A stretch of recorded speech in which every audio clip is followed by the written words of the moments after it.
সত্যবাদী ব্যবসায়ী। এক গ্রামে থাকতো এক যুবক, তার নাম আমিন। সে ছিল একজন সৎ ব্যবসায়ী। তার একটা ছোট মুদি দোকান ছিল, সেখানে সে সব সময় ন্যায্য দামে পণ্য বিক্রি করত। একদিন এক বৃদ্ধ লোক তার দোকানে এলেন। তিনি কিছু চাল কিনলেন, কিন্তু ভুল করে বেশি টাকা দিয়ে ফেললেন। আমিন টাকাগুলো দেখলো যে বৃদ্ধ বেশি টাকা দিয়েছেন। সে তাৎক্ষণিক বৃদ্ধকে ডেকে বলল, চাচা, আপনি বেশি টাকা দিয়েছেন, এটা নিন। বৃদ্ধ আশ্চর্য হয়ে বললেন, বাবা, তুমি তো সহজেই এই টাকাটা রাখতে পারতে। আমিন হাসল এবং বলল, আমি একজন মুসলিম এবং রাসূলুল্লাহ সাল্লাল্লাহু আলাইহি ওয়াসাল্লাম বলেছেন যে আমাদের সাথে প্রতারণা করে সে আমাদের মধ্যে নয়।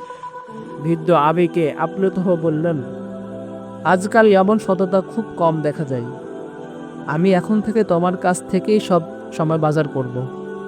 এই ঘটনা শুনে গ্রামের অন্য লোকেরাও তার সততার প্রশংসা করতে লাগলো এবং ধীরে ধীরে তার দোকানের খ্যাতি ছড়িয়ে পড়ল। আমিন কখনো মিথ্যা বলেনি, ওজনে কম দিত না, আর তার সব গ্রাহককে সম্মানের সাথে দেখত। এই গল্প আমাদের শেখায়, সততা ও ন্যায় পরায়ণতা মানুষকে সম্মানিত করে এবং আখিরাতে কল্যাণ বয়ে আনে।